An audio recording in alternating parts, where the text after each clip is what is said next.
Happy Tuesday, everyone. Thanks for making us part of your day. I'm Coy. This is CNN 10. The start of this week marks 50 days until the 2022 U.S. midterm elections. These elections are called midterms because they happen in the middle of a president's four-year term.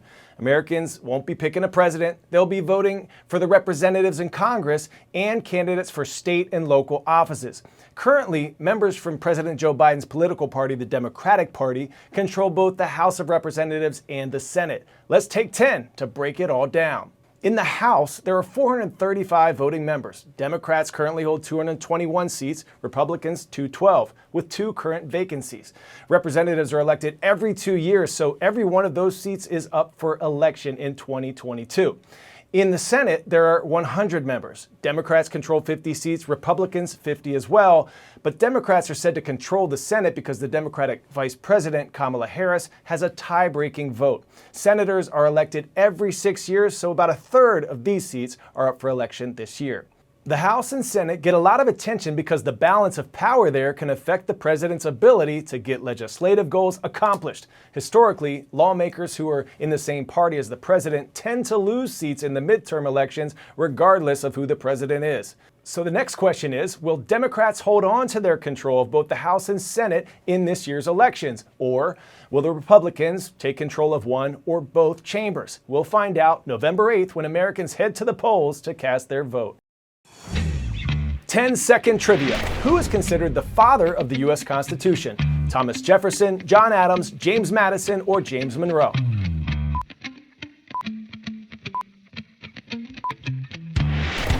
James Madison is referred to as the father of the Constitution because of his pivotal role in the document's drafting.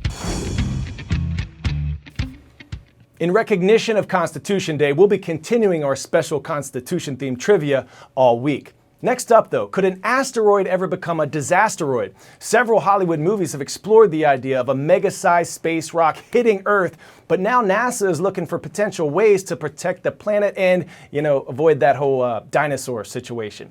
A new mission from NASA called DART, or the Double Asteroid Redirection Test, plans to deliberately smash the spacecraft into an asteroid's moon, and it's getting closer to its target. The mission is headed for a near-Earth asteroid named Didymos, and it's moonlit. And the goal is to slam into the moon and change the asteroid's motion in space. If the mission is successful, it won't be returning home. The spacecraft is scheduled to make impact next Monday. Let's learn more.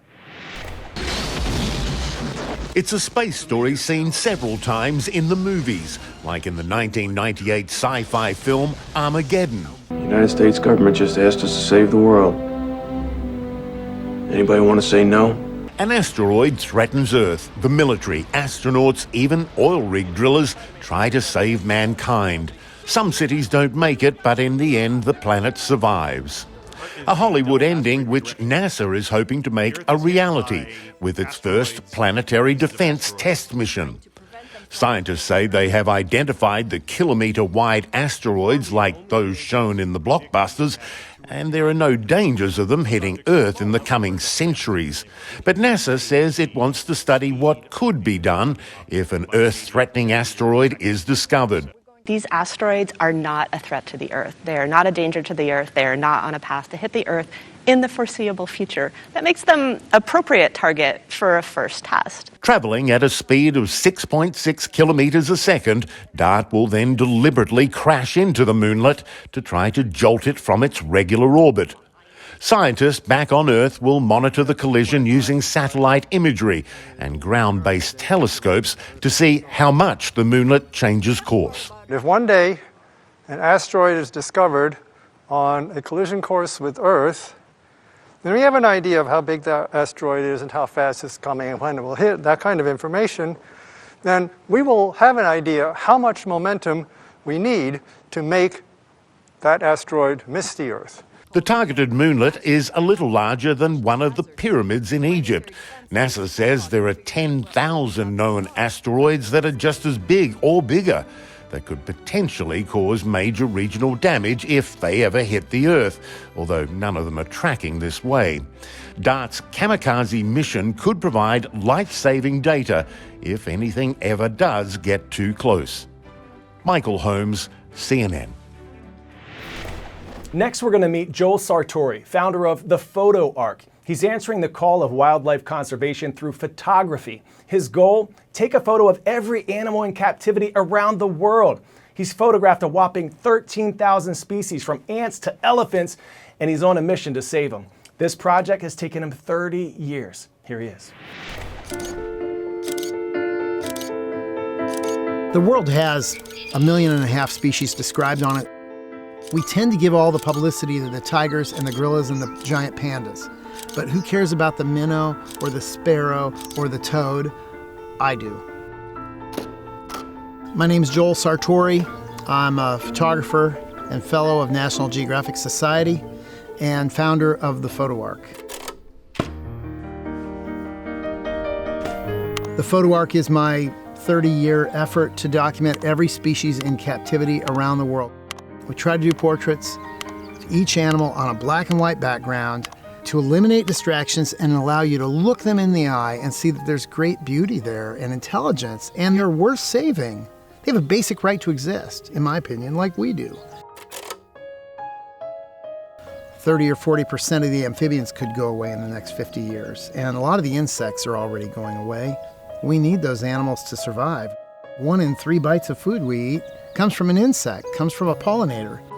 So it's just critically important that people pay attention, and as a photographer, I didn't know what else to do. We've done studio portraits of about 12,500 species. That's mammals and birds, it's reptiles and amphibians, it's fish and invertebrates. So everything from ants to elephants. The goal is to get the world's 20 to 25,000 that are in captivity while there's still time. Many of these animals don't even exist in the wild anymore. They're extinct in the wild. So the only breeding populations, the seed stock, are in zoos. Beyond that, zoos are a great way for people to stay connected to nature. At the Lincoln Children's Zoo, we got some interesting animals. We did prehensile tail porcupine and ball python and tenrec and 3-banded armadillo. But to see these animals actually alive and thriving and looking at the camera and thinking, this is a big deal. And it's not done very often with smaller creatures. The majority of the animals we photograph have never been photographed well before. Many of them have not ever been photographed alive. My job is to become a voice for all these animals, the small things that really keep the planet running. It's really at our own peril if we ignore them. Who all do we have coming in here today for animals? My answering the call of conservation came the only way it could, through photography. So the Photo Ark is my desperate attempt, last-ditch attempt, to try to get the public just to pay attention. How's that? If we take the pressure off some spots, animals will come roaring back. We're gonna have this window close on us. We don't have an infinite amount of time. Most of the species I've photographed can be saved, but we actually have to do something about it. I get asked a lot, what's your favorite animal to photograph? And it's the next one. It's the next one.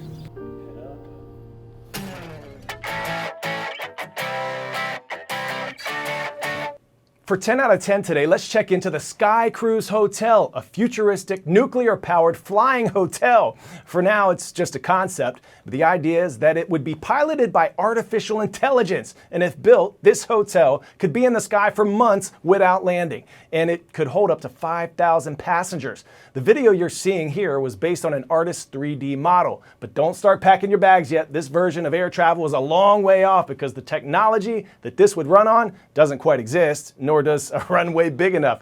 But the creator of the concept says it's only a matter of time. That's about all we have time for now. We hope you and everyone watching around the world have a wonderful one. But one last thing. Sulphur Springs High School, go Wildcats! Shout out to our viewers in Sulphur Springs, Texas for subscribing and leaving a comment on our YouTube page. I'm Coy. Thanks for watching CNN 10.